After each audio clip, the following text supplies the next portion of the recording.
اسلام آباد high court میں وزیر اعظم کو نااہل قرار دینے کی درخواست پر سماعت۔ عدالت نے لکی مروت کے رہائشی کی درخواست خارج کر دی۔ اپنے حلقے کے ایم این اے سے کہیں کہ وہ پٹیشن دائر کریں۔ جسٹس اطہر من اللہ کے ریمارکس۔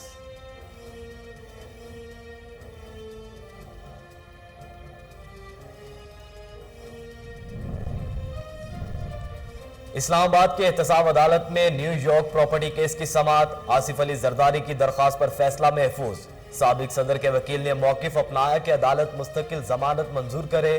پروسیکیوٹر نے کہا کہ نیب نے وارنٹ گرفتاری جاری نہیں کیے۔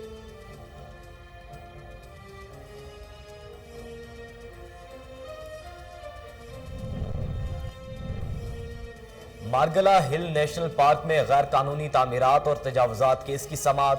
سی ڈی اے کو نیوی گولف کورس کا قبضہ لینے کا حکم۔ اسلام آباد ہائی کورٹ نے سیکرٹری دفاع کو تجاوزات کے خلاف کارروائی، ریسٹورنٹ کو بند کرنے کی ہدایت کر دی۔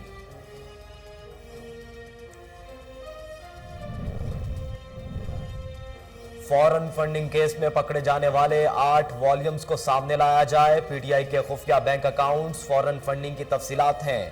مسلم لیگ نون کے صدر میاں شہباز شریف کہتے ہیں الیکشن کمیشن ریکارڈ چھپانے کے لیے کسی دباؤ کی خاطر میں نہ لائے۔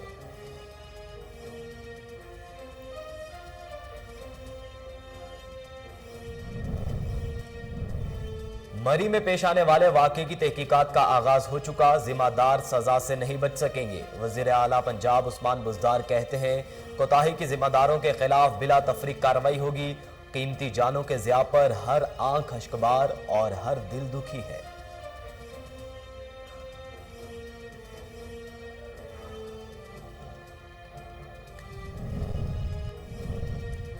شاہ رخ جتوئی کے معاملے پر یہ نہیں کہیں گے کہ پچھلے راستے سے نکل گیا۔ جو بھی ذمہ دار ہوگا اس کے خلاف کارروائی ہوگی۔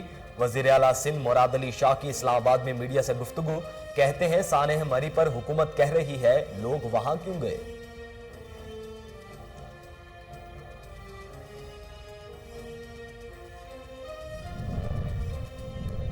اور کرونا وائرس سے 2 افراد جاں بحق، اموات کی تعداد 28,974 ہو گئی۔ تصدیق شدہ کیسز کی تعداد 13,07,174۔ گزشتہ 24 گھنٹوں کے دوران 43,540 نئے ٹیسٹ کیے گئے۔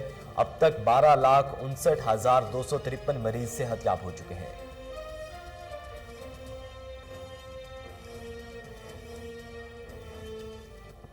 بسم اللہ الرحمن الرحیم، السلام علیکم۔ کوہ نور نیوز کے ساتھ میں ہوں محمد احمد علی۔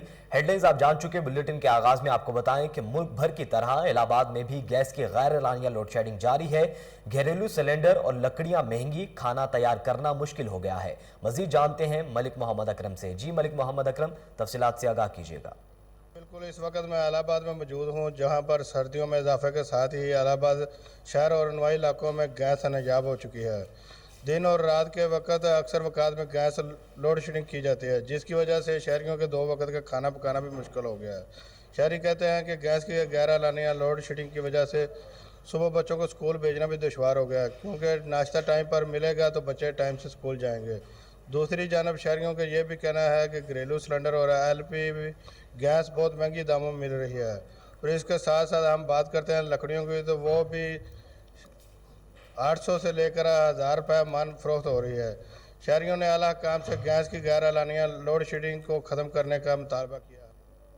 ناظرین، آباد پور پریس کلب اور مرکزی پریس کلب کا مشترکہ اجلاس، عہدیداروں کا انتخاب، ملک ریاض چیئرمین، رانا محمد یونس صدر، علی احمد سیکرٹری منتخب ہو گئے۔ مزید تفصیلات جانیں گے عاشق حسین کی رپورٹ میں۔ پور پریس کلب کا اجلاس نصر اللہ ناصر مزاری کی صدارت میں منعقد ہوا۔ اجلاس کا باقاعدہ آغاز تلاوت قرآن سے ملک عبدالستار نے کیا۔ سال 2022 کی نئی باڈی متفقہ طور پر تشکیل دی گئی، جس میں چیئرمین ریاض وفا، صدر رانا محمد یونس جبکہ جنرل سیکرٹری احمد علی کو منتخب کیا گیا۔ اس موقع پر صدر رانا محمد یونس نے مشاورت کے بعد نئی باڈی کا اعلان کرتے ہوئے کہا، چیئرمین ملک ریاض وفا صاحب، جنرل سیکرٹری احمد علی اوان، سینئر نیب صدر ملک عبدالستار صاحب، سلیم کسرا صاحب، جام ناظر جلن صاحب، نیب ستور دے وچ فاروق اظہر صاحب، جام عاشق حسین صاحب، سیکرٹری اطلاعات دی دوہری ذمہ داری جڑی دیتی ہے وہ توقیر خان کو دیتی ہے۔ प्रेस क्लब आबादपुर के तमाम अहदेदारों ने मुश्तरका बयान जारी करते हुए कहा कि सहाफ़ी मुआशरे की आँख होता है। इस आँख से गैर जानिबदाराना और मस्बत रिपोर्टिंग करने से मुआशरे परवान चढ़ते हैं। चेयरमैन मलिक रियाज वफा ने मेहमान खसूसी की आमद पर तहसीन बुखारी का दिल से शुक्रिया अदा किया और तमाम अहदेदारों और मेम्बरान को भी दिल की गहराइयों से मुबारकबाद दी। आखिर में तमाम अहदेदारों ने एक दूसरे को माले भी पहनाए, इस अहद के साथ कि एक दूसरे के एतमाद पर पूरा उतरेंगे। दुआया कलमात के साथ इजलास इख्तिताम पजीर हुआ। आशिक हुसैन झुल्ला। डिस्ट्रिक्ट अस्पताल बहावलनगर में दौरान ड्यूटी डॉक्टर पर हमले का मामला, डॉक्टर सरापा एहतजाज। पुलिस ने मुल्जिमान के खिलाफ मुकदमा दर्ज कर लिया है। मजीद जानते हैं शहबाज सरवर से। जी शहबाज, बताइएगा डॉक्टर पर हमले का क्या मामला है? अगर डिप्टी कमिश्नर ऑफिस के गेट के सामने यहाँ पर डॉक्टर हजरात जो हैं सरापा एहतजाज बने हुए हैं। इनसे हम जानते हैं कि सरापा एहतजाज बनने का मकसद क्या है। सर, आप बताइएगा, आप यहाँ पर जो सरापा एहतजाज है इसका क्या मकसद है? बिस्मिल्लाहिर्रहमानिर्रहीम। सर, सरापा एहतजाज होने का मकसद यही है कि हमें प्रॉपर सिक्योरिटी प्रोवाइड की जाए, क्योंकि एक डॉक्टर जो है वो अपनी वर्किंग एनवायरनमेंट में उसको महफूज होना चाहिए। वो अगर अपनी वर्किंग एनवायरनमेंट में महफूज ही नहीं है, उसको अपनी जान का ख़तरा है, तो कौन एमरजेंसी में बैठ के सारी सारी रात और ड्यूटियाँ करेगा, सारा सारा दिन अपनी सर्विसेज प्रोवाइड करेगा? अगर फ़र्ज़ किया आपको अपनी जान का ख़तरा हो तो आप क्या इस सिचुएशन में अपनी जान दांव पे लगा के मतलब फील्ड में निकलेंगे? कभी भी नहीं निकलेंगे। आप ये बताएं, आप चाहते क्या हो? आप हम लोगों का यही मुतालबा है कि हमें प्रॉपर सिक्योरिटी प्रोवाइड की जाए और हमें जो है वो जो यहाँ पे माफिया काबिज हुआ है DHQ हॉस्पिटल में, जैसा कि साइकिल स्टैंड MS साहब ने रात को इवैक्यूएट करवा दिया और पूरी डिस्ट्रिक्ट इंतज़ामिया हमें भरपूर तरीके से सपोर्ट कर रही है। उनसे मज़ीद यही मुतालबा है कि हमें प्रॉपर सिक्योरिटी भी प्रोवाइड की जाए और मुझे उम्मीद है कि वो हमें मिल जाएगी इंशाल्लाह। Thank you. जी, जैसा कि आपने सुना, ये थे डॉक्टर जवाद साहब। इनका कहना था कि यहाँ पर जो माफिया बैठा, स्टैंड माफिया जो बैठा है, इनसे हमारी जान छुड़वाई जाए, हमें प्रॉपर सिक्योरिटी मुहैया की जाए ताकि हमारी जान को तहफ़्फ़ुज़ मिल सके। कैमरामैन के साथ शहबाज साहब। नाजरीन, कोट चट्टा में इंतजामिया की मुबैना नाअहली, सीवरेज सिस्टम नाकारा हो गया। गंदा पानी गलियों में जोहर की शक्ल इख्तियार कर गया है, गुजरना भी मुहाल हो चुका है। मजीद जानते हैं एहसन रजा से। जी एहसन, बताइएगा इंतजामिया की जानिब से अब तक सफाई क्यों नहीं की गई? इस वक्त मौजूद हूँ कोटचुटा के महल्ला भुट्टा कॉलोनी में, जहाँ पर अरसे 1.5 माह से सीवरेज सिस्टम बंद होने से महल्ले की गलियाँ नदी नालों का मंजर पेश करने लगे। सीवरेज का गंदा पानी लोगों के घरों में मौजूद जमा हो चुका है, जिसकी वजह से उन्हें शदीद दुश्वारी का सामना करना पड़ रहा है। इस हवाले से हमारे साथ भुट्टा कॉलोनी के रिहायशी काशिफ हमारे साथ मौजूद हैं। मज़ीद उनसे जानते हैं कि उन्हें किन मुश्किलात का सामना करना पड़ रहा है। जी, अरसा 1.5 महीने से तकरीबन ये गली बंद है। रोज़ाना की बुनियाद पे हम या असिस्टेंट कमिश्नर कोट छुट्टा और ये बल्दियाती नुमाइंदे म्यूनसिपल तमाम के पास तकरीबन शिकायतें की है, किसी भी किस्म का कोई रिस्पांस अभी तक हमें नहीं मिला। आने जाने में इतनी मुश्किलात है, पानी तकरीबन घरों में दाखिल होने शुरू हो चुका है। उसकी वजह से आए रोज़ यहाँ पर स्कूल के जो भी बच्चे हैं रोज़ाना की बुनियाद पर नीचे गिरते हैं, उनकी वर्दियाँ ख़राब होती है। हमारी वज़ीर आला और जितने भी आला हुक्मरान, उनसे गुजारिश है कि हमारे मसला जल्द से जल्द हल किया जाए। अच्छा, बिल्कुल, जैसा कि आपने रिहायशी से सुना है कि अरसा 1.5 माह से सीवरेज सिस्टम ख़राब होने की वजह से उन्हें शदीद मुश्किलात का सामना है। मुतल्लिका इदारों को बार बार आगाह करने के बावजूद अभी तक किसी किस्म का कोई नोटिस नहीं लिया गया। शहरियों का कहना है कि फिलफौर कमिश्नर डेरा गाजी खान, डिप्टी कमिश्नर डेरा गाजी खान इस मसले का नोटिस लेकर इसे फौरी तौर पर हल करें।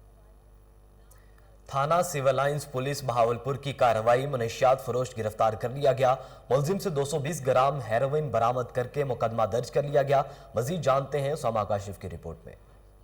थाना सिविल लाइन ने DPO फैसल कामरान की हिदायत पर SHO लतीफ़ जोहरट की सरबराही में इनकी टीम ने कार्रवाई करते हुए मनशियात फरोश को गिरफ्तार कर लिया और इससे 220 ग्राम आइस बरामद करके मुकदमा दर्ज कर दिया।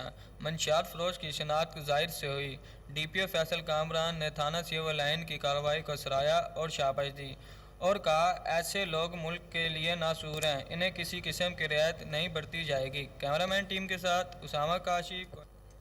नाजरीन, पुराने ज़माने में जब तलवारों से जंग होती थी तो जंगजू खुद को गरमाने के लिए खटक डांस किया करते थे, जिससे दुश्मन पर हैबत तारी हो जाया करती थी। मजीद जानते हैं नौशहरा से माजिद खटक की रिपोर्ट में।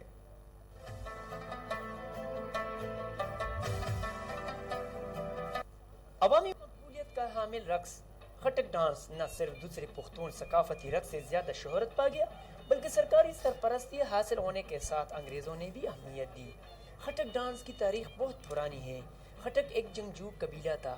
دشمن کے ساتھ لڑنے سے پہلے خود کو گرمانے کے لیے راستے میں آپس میں تلواروں کے ساتھ ڈانس کرتے تھے جس سے دشمنوں پر ہیبت بھی طاری ہو جایا کرتی تھی۔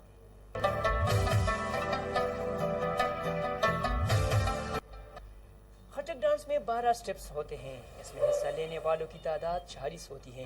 خٹک ڈانس کے 3 اقسام ہیں جس میں شاڈولہ، بنگڑا اور بلبلہ شامل ہے۔ خٹک ڈانس کو یوسف زئی، چترالی، وزیر مسعود اور بٹنی قبائل بھی اس کو اہمیت دیتے تھے۔